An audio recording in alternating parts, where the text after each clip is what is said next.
What's up? This is Derek. Jamie Madrock. Man, this your man's Obi Trice. This is Ad-Lib. Yo, what up? This is Spesh One. This is Spesh K. Hot Rock's motherfucking Skot MC. Breaking Wreckords. Breaking Wreckords Radio out here. This is Breaking Wreckords Radio. Check them out, man. Yo, what's up, guys? Breaking Wreckords Radio here with your West Coast correspondents, Brothers Grimm, with my dude Joey Dillon on the lens. I'm here with Edmonton hip-hop heavyweights, Doomsquad. What's going on, guys? What up? What's up, man? How you doing? Good, good, man. Thank you guys for doing this today, man. Absolutely, man. Getting into it right away. You guys been on the scene since about 2010, I believe, but before that, you guys did a bunch of solo work, as well as the Kripal and Trips and 9 Lives of Solo album and the Grimm Empire and everything like that. But two names that I want to mention to you guys that play a significant role in Doomsquad that many people may not know about are Dano and Blacklisted. Tell me their significance to you guys.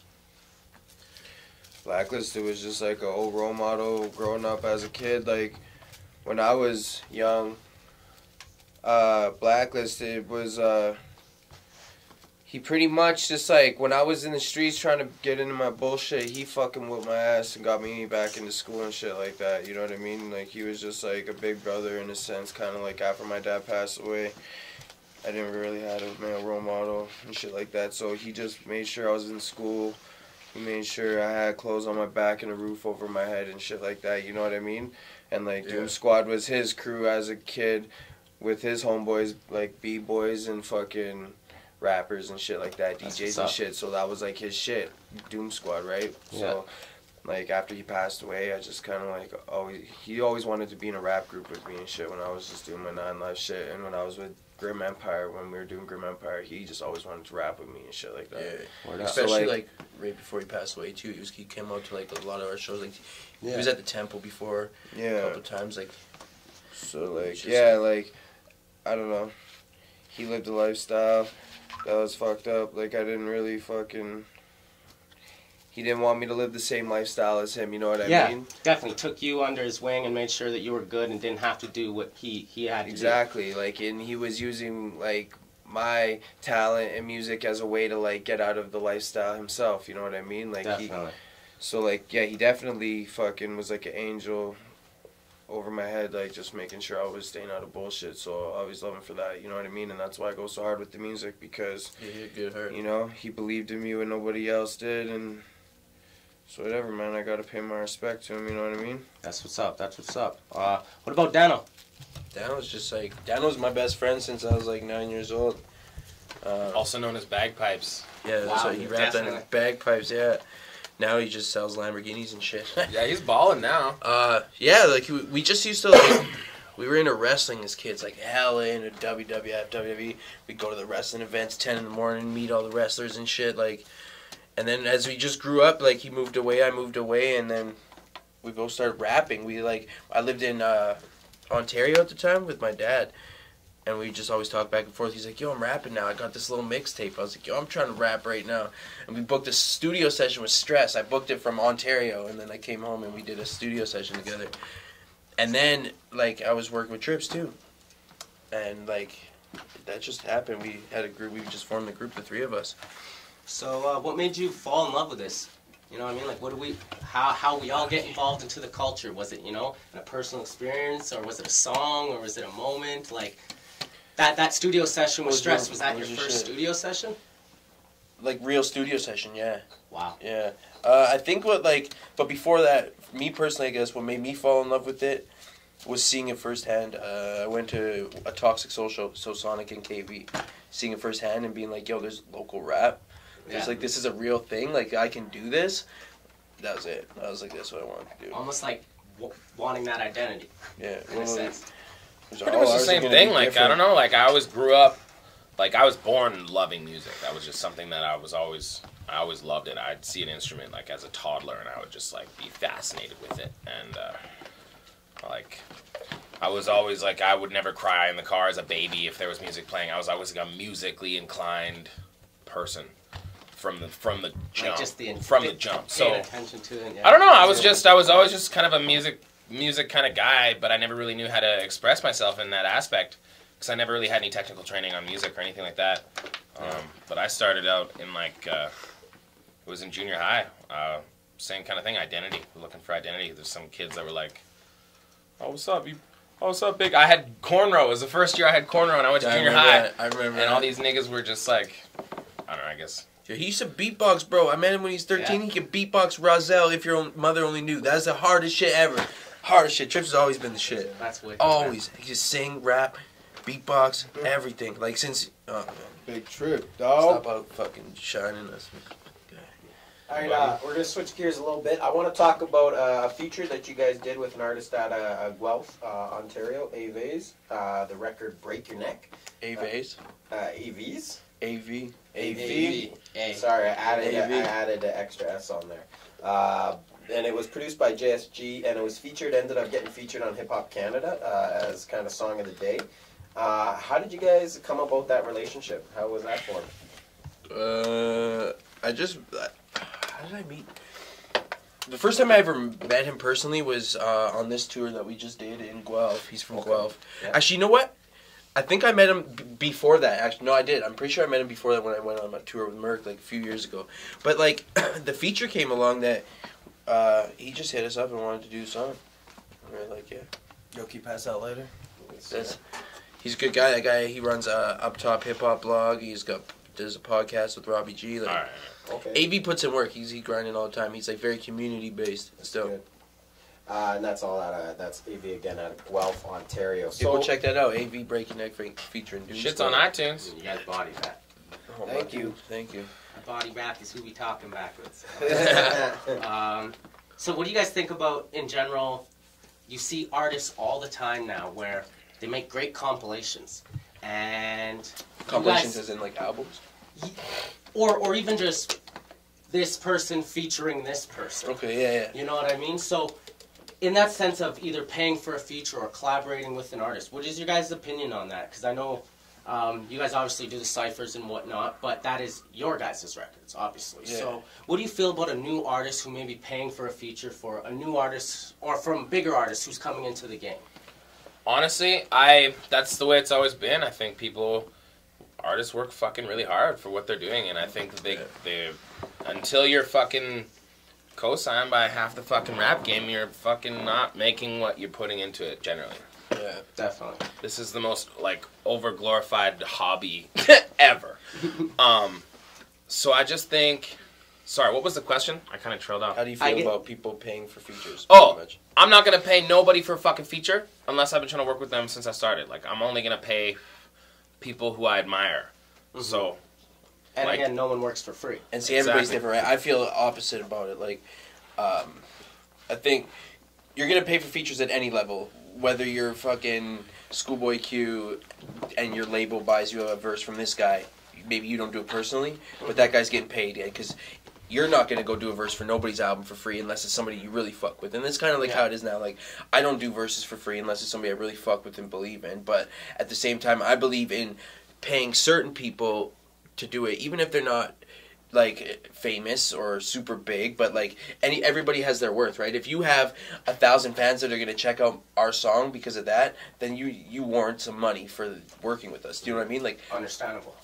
I think you're not paying... When you pay for a verse, you're paying for that artist's fan base and that outlet to reach something else that you can't reach on your own.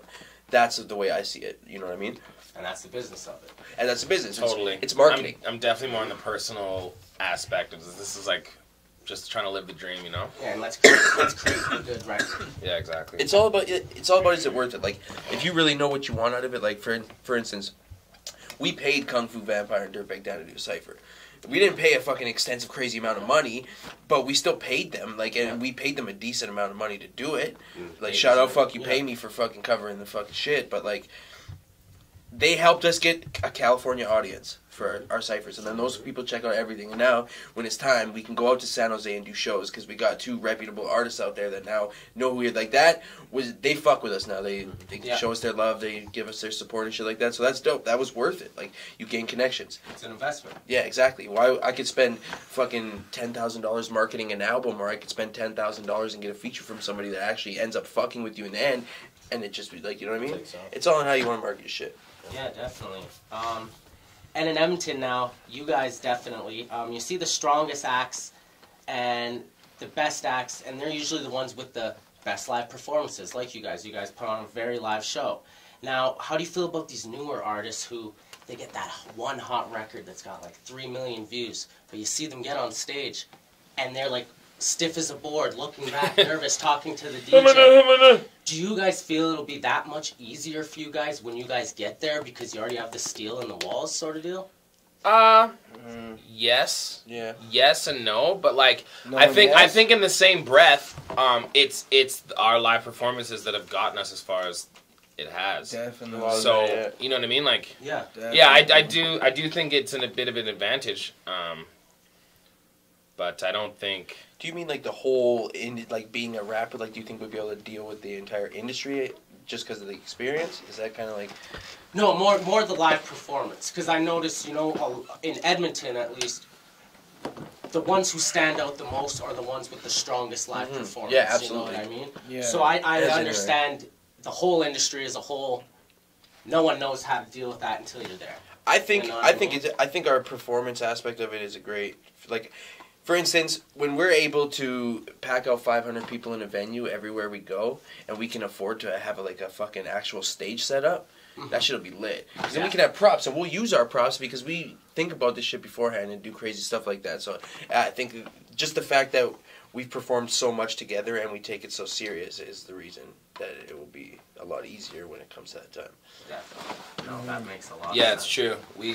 We spent all our time and money like trying to master the craft before it was like a necessity in like the mainstream market, or like, you know what I mean, like when we get up there it's gonna be natural to us already. Yeah. We rehearse a lot too and do like shit like that. Like we practice, like doing tours, 26 shows in a row. You guys know this. That Shit was crazy. You come off a tour and you're like, yo, let's fucking rock these shows. Like, we come back and the couple shows that we did after the tour, I think we're hands down our best. Tour's just like almost like a practice run to come home and do a couple dope ass shows, And you then know? you're just in the zone, right? Yeah, exactly. Second one, man. Now, do you feel that sometimes that new hit record that pops that doesn't really have a message behind it, or maybe even a quite negative message behind it, do you feel that it is just going on in hip-hop, or do you feel that it may be even deeper, like, in our whole entertainment? Oh, no, it's everything. Actually, I was just, last night, I was watching some comedy shit, Bo Burnham's new thing, and he was talking about, he was breaking down country music, the stadium country, you know what I mean, and pop, and, like, all the genres, and then he even went about, breaking down like comedians and like TV shows. He was talking about like lip syncing, how people spend their time watching that shit. And he was, what did he say? He was like, yeah, we watch people we've seen way too much of sing songs we've heard way too much of, and that's what we do now. So yeah, no, I think it's absolutely preposterous. But I'm a bit of a hypocrite because, you know, they don't want you to win. I dumb out to some Panda once in a while, and they don't want you to fucking be smart. They don't want you to know what's going on. So I guess to jump to the next Shout out question, DJ Khaled. what are your guys' guilty pleasures then? Ooh, in like life or music? Music, entertainment, life. What was the question again, bro? So what are the guilty pleasures then? The guilty pleasures. Where, how guilty? like you say, you're not. Okay, yeah. So what? Is the Panda's the guilty pleasure? Panda's I fuck with Panda. That shit.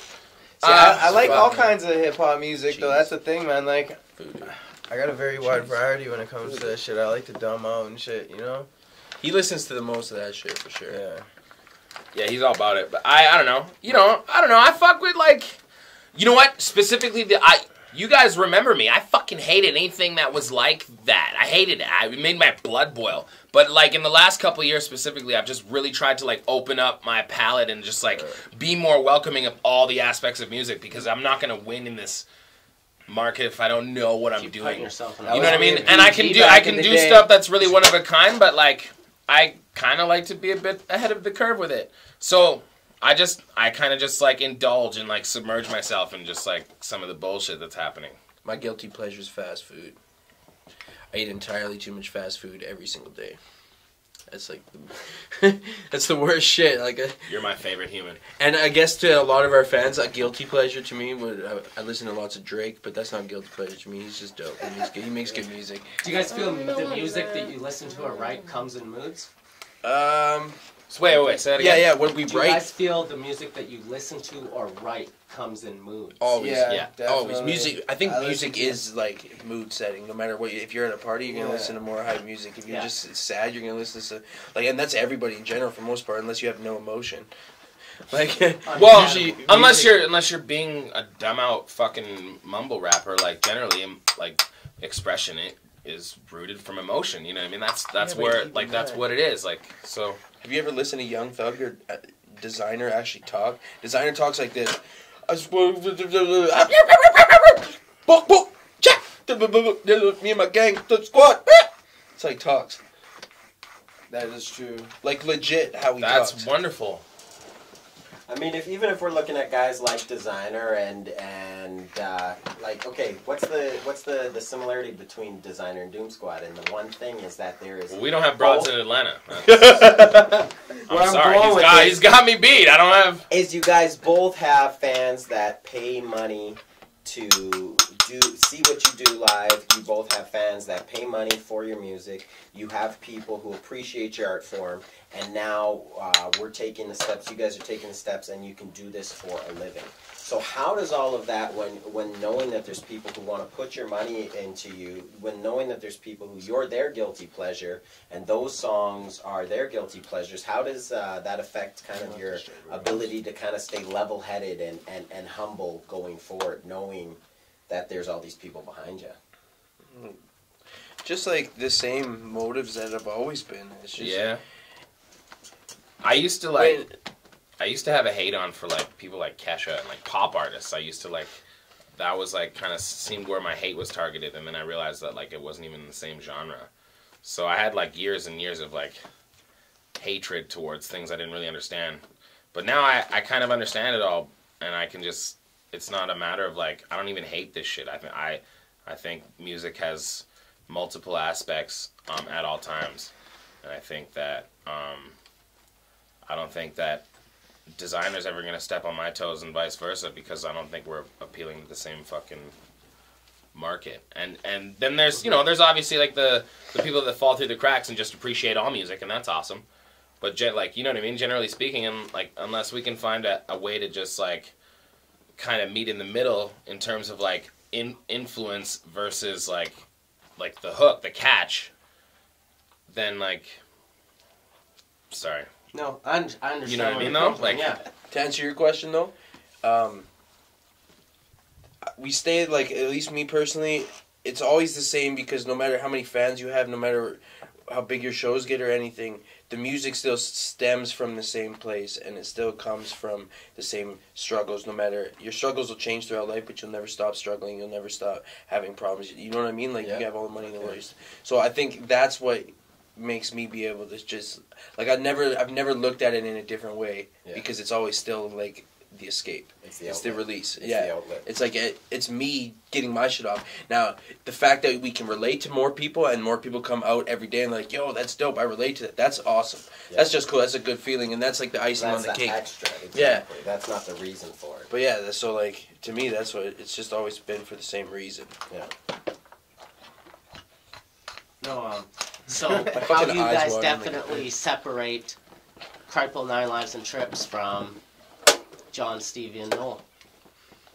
I don't. Same sort of, I don't get time. That's actually really funny. I don't ever have time. Yeah, we're two totally different niggas. Believe that. He gets lots of Noel time. Yeah, the balance is weird. It's hard to find a balance between Noel and Trips. Is it two different people, or is it the same guy? What's the big? You know what, man? It's like, up until just recently, I've been forced to kind of always have two sets of priorities, battling with each other, and that's like just like, yeah, and it's just like, it's been a part of, like, it's been a habit of my life, where it's like you got to balance family and music, or work and music, and whatever in music, and so I suppose like Trips would be my inner child, the little nigga that refuses to grow up and get a fucking job and figure it out. You know what I mean? Yeah. And Noel would essentially be like, you know, left brain. You know what I mean? Just like, okay, this is outrageous. You've been broke and you know, you fucking stink. You need a shower. Go get out of the studio. Grab a you know what I mean? He's like my adult. Noel is my adult. Yeah. You know? Yeah, I don't give much separation. And in the process of this transition between like working and being a fucking stiff and like trying to pay bills and stressing about that kind of shit, being a normie, if you will, a normie. Between the balance of that and like trying to like, you know, get paid regularly for music, there's like a lot of fucking inner conflict with Noel and Trips. So it's just funny you said that because Noel and Trips have been arguing for like a week now. Well, I definitely, I know that feeling, and I feel it's got to be important because you got to learn when to turn it up to 10 and turn it back down to 2. Totally, you know what I mean? Totally. Your greatest weaknesses are your strengths turned up to 10. I've never learned that difference. I'm the shittiest fucking human being. Yeah, you're kind of a fucking dick. I'm a really, really good musician and businessman. But is my least favorite human. Is my least favorite type a dick, of or is John a dick, or is Kripal and John one and the same? I don't know anymore. Gummy bears? Gummy bears, niggas? I'll put it this way, like, I'm high as hell. I wake up and I think about how I'm gonna fucking further us. I fucking go to sleep thinking about how I'm gonna further us. I fucking take shits thinking about how I'm gonna further us. So like, it's literally my only thought I ever have. He's Kripal. I fucking work all day, every day. Like, I spend some time with my girlfriend and act shit, but like she it. even said, get off your fucking phone. Like, I literally just, like, without even thinking about it, I'm thinking about it. It's all I want to do. It's just, like, it's a passion. So, like, there is some separation, but I do it so much that it is me. Like, I don't think there's much of a difference. What I rap about is pretty much what I think and feel all the fucking time, unless I'm telling a story of us. You know what I mean? Yeah. So it's like, yeah, there's not much difference. What about you, Nines? So I guess, like, the difference between fucking Nines and Stevie would be, like, These are lit. I don't know, man. Stevie's just, like, my human person. Like, I'm just at home chilling Stevie. Like, I'm a fucking, like, I'm a nice guy. I'm humble. You know what I mean? Like, Yeah. you know, like, more than, like, I don't know, in the last year, like, I sobered up. I quit drinking and shit. I used to be a bad alcoholic and shit like that. Congrats on that, man, for real. Thanks, man. So, yeah, like, I don't know. 9 Lives is more just, like, the aggressive, like, when it's time to be 9 Lives, it's, like, game time, you know? It's, like, I'm not the same person. And that's where it's the difference between, like, how he would say, like, I feel like 9 Lives and Stevie are two totally different people. You know what I mean? Like, I don't bring Stevie out to the shows and shit. Yeah. You know what I mean? Like, it's hard to explain, You bro. got not really. You got to turn it up to the 10, right? And that's your release almost. Right, and then just like I like to be humble and I'm chilling and I'm nice and it's like, you know, I'm like a big teddy bear and shit. You know, that's Stevie. Like, I'm fucking raised by my mom and my grandma and shit. You know, I love being around my family and fucking like, you know, I love my friends and family and shit like that. And then 9 Lives is just like, fuck, man, no time to play and shit. That's You know what's what up. I mean? Yeah, man. It's a showtime, man. 9 Lives is showtime. That's what's up. So, That's dope. Do you guys feel there's any subjects you shouldn't rap about, or is it just the way you go about it? I struggle rapping about bitches. Truthfully, it's just somewhere I've always struggled. I've made some really good songs Not to about feel you bitches. shouldn't rap about it. You're saying you just struggle with that. I guess it's not like a taboo subject.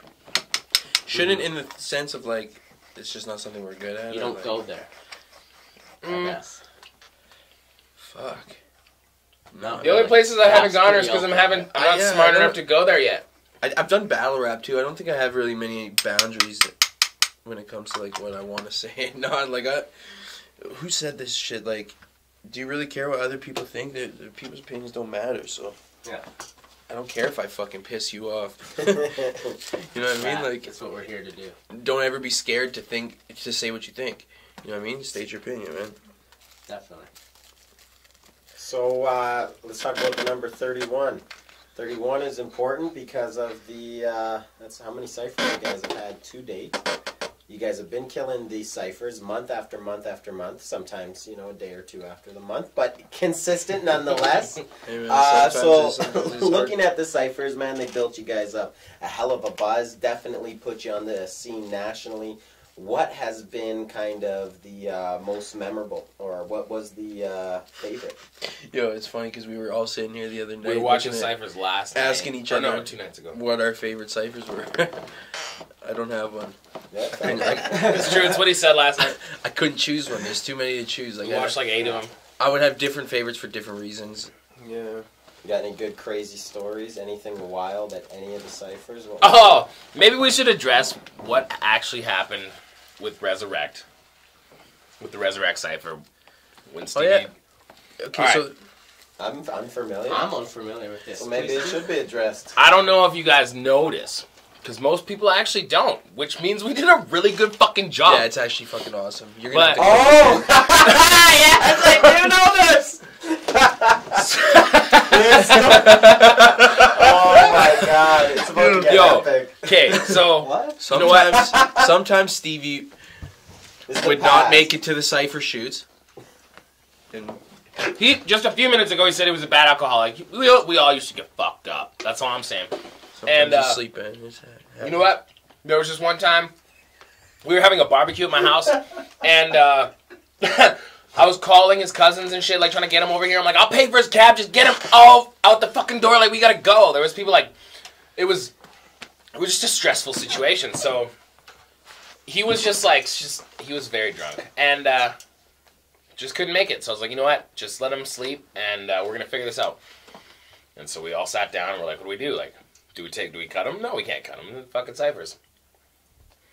And I look at Sonic and he looks at me and we're like, we can make him. Yo, keep in mind, this had already happened one time with the Rome Angel cipher. That's why when we call him, like, oh shit, we forgot Stevie. Yeah, this happened previously. So we're like, we can't use that same idea again. So we had to. So we're like, should we put his face on a stick and just like wave it around? Like, would that'd be funny enough? And I'm like, no. So we grabbed a triple XL, fucking drinking, smoking, fucked up hoodie. And we had to pee. We like anyway, we stuffed it full of Going back now, last. we stuffed the thing full of like fucking towels and pillows and shit. Right, and then Staples nice. and printed. And he went to Staples and printed up a picture of his face. Life He was size. mean mugging. And we stuffed it in the hoodie and we sat him at my table, and he fucking spit his bars like a motherfucking champ. It was a beautiful set, and he was so professional, and I'm so proud of him. And actually, the Stevie dummy stayed in my house for like a few months as like a security unit. Like I was saying earlier, I used to be a bad alcoholic. Right? I used to miss ciphers. What So else? like, okay, any cipher you've seen, like, okay, the one with Resurrect, the one with Rome Angel, the one with Young Stitch. Even. That was my favorite instant because he wasn't there when we filmed it. But he So wasn't like drunk. He was already sober. He was literally sick. He was sick. Sick and sleeping. Yeah, the one with Young No, Stitch was different. We but fucking filmed a skit after it because we were like, okay, we're in Toronto. We'll be in Ottawa the next day, so we'll film the skit acting like we're in Ottawa for his verse. And come Ottawa, he was still sick. So we had to do it in Montreal. So the skit is like, he's like, I'm in Montreal. I'm like, yo, he's in Ottawa, bro. He's like, no, I'm in fucking Montreal. I'm like, no, like, he's in Ottawa. But he's like, not fucking Ottawa. It's because we planned to do it in Ottawa and it never happened. Shit just comes together, though. But yeah, the shit, it just comes together like it's planned, but honestly, it's because I fucked the shit up. So I'm sorry. They all came Don't out be sorry. It turns out for the better, so it's like, a lot of the ciphers were super heavy, some big heavyweight names. I mean, not only just locally, you guys The just Brothers had, Grimm cipher. There you go, little self-promo. Killed it. Touching Killed it. NATO. You know what? Touching NATO, Nato's that was huge, my favorite bro. cipher. That was one of my favorite ciphers yet. I wanted to say the Brothers Grimm one was dope just because it was like in the basement of like Brothers Grimm's house and shit, and that Where was we like the grew start up of and just my fucking- whole shit. Like that was like right then and there, the night of Hip Hop on the Ave, the first Hip Hop on the Ave. That was Shout like, out Bulk okay, Barn. Well, for here's both gummy fucking bears, too, by the way. Brothers Grimm, here's Kripal, here's Pillsbury, here's Nine Lives, here's Stripes. We're all chilling and shit, and this was like the final decision. Like, okay, this is Grimm Empire. And then we just rolled out to Hip Hop on the Ave that night and lit it up. That was like my second show I ever did. You know what I mean? So like, I never forget where I came from. All right, now some of my favorite ciphers that you guys did were with Neff and Dreezus, but outside your ciphers, my favorite music video was Playing with Fire, directed by Sonic. That's a really dope record and a video. How did you guys link up with Fido, and what is your favorite flavor? Excuse me. I don't recall. Great answer. Yo, I messaged Fido off the hook, like over and over and over again. It's the funniest shit. I'll show you the message after. I just fucking sent him a message. I sent like 6, and then one time I was like, "Why you no answer?" in like a Chinese accent, and they hit me back, and they're like, "Yo, we'd love to sponsor you guys," and then just went from there. It's the fucking funniest shit. Sometimes it just takes reaching out, right? Yeah, that's what I'm saying. But sometimes you gotta use a little Asian infliction, and it's all it takes. Get the attention. What's your guys' favorite flavor? Blueberry? Blueberry? For sure, yeah. It's just like the sweetest one. Or, actually, fuck. Honestly, this Purple white cheese is good. like this Purple Kush, fucking white rhino is killing it, man. I got some right here in my pocket. The White Widow was good, actually. My favorite that I White tried Widow. recently was the animal crackers. I'm not sure if Animal you guys have cookie, tried yeah. Animal Well, cookies, shit's good. yeah, animal Well, cookies, actually, Agent yeah. Orange, I really like Agent Orange. I haven't fucked with it yet, but I would love to. I've seen that, but I Oh, haven't tried grape. it yet. The grape one. No, wait, there's no grape one, is there? It's a blackberry. Blackberry. Shouts out to Fido, though, man. I had They some got grape weed the other day. strains like Pokemon. Yo, I got the Fido lanyard. Pokemon? Fido lanyard right there. High Society. Play with fire, bro. They got weed strains like Yeah, and Pokemon. I had some grape, High bud. That's Society. why I got mixed up. You'll have to put me up on that later. Yo, man, look at this shit, man. They just got a bunch of different kind of flavors and shit. All this crazy shit. May take reaching out to them in the near future. Damn, that's crazy. Well, you look out for that new Doomsquad video, High Society, coming soon. Yeah. It's gonna be fire. We'll Soon. show you the Sponsored track by out High there. Society. Wicked. So what's coming up next for the Doom Squad, speaking of that new video? High We're all Society. working on High solo Society. videos as well. Solo Or not projects. videos. We're all working on solo projects right now. And where can everybody find you guys? Like all the socials? DS4L.ca. DS4L.ca. That has the link to Facebook. everything. Facebook is facebook.com/Doomsquad for life. Keep with the YouTube 4. and them ciphers. Wicked. Yeah, keep checking that. We got an album dropping in a month. A It's true. collaborative album with our homie Sonic. Dope. Boombox Disciples, trying to bring that shit back to life. Yes, sir. Wicked, wicked. We haven't really done much on that yet, though. Haven't announced shit. Now, in true Breaking Wreckords fashion, we ask this question to everybody we interview. If your guys' musical style could be translated into a Mortal Kombat fatality, what would you guys do to your opponent? Ooh. That's lit. Wow. Liu Wow, Kang I was- animality. I was not ready. Liu Kang animality. Describe it. The dragon fucking... I don't know, he just transforms into this fucking huge-ass dragon. And, And kill your bites opponent. them fucking in half or some shit. Bites their head off. Yo, he does, too. I don't know. I'd probably be pretty simple and elegant, like some sort of like forceful, like curb stomp head explodey thing, and and some sort of like pompous laughter as I walk away. Nice. You know, it'd be chill. You'd have to trip them first, because you're trips, right? Yeah. Yeah, makes sense. My shit would be like Dragon Ball Z. Yeah. I go like, yeah, you know how they like throw them up, shoo, and then they fly up real high, catch them in the air, pull, punch 'em back down, shoo, kick them back up in the air, and then I'd fucking spirit bomb the shit out of them and be done. That's what's up. Thank you guys very much. I appreciate it. Yeah, man. Thanks. Thank you, man. Thanks for having us on board with this whole thing.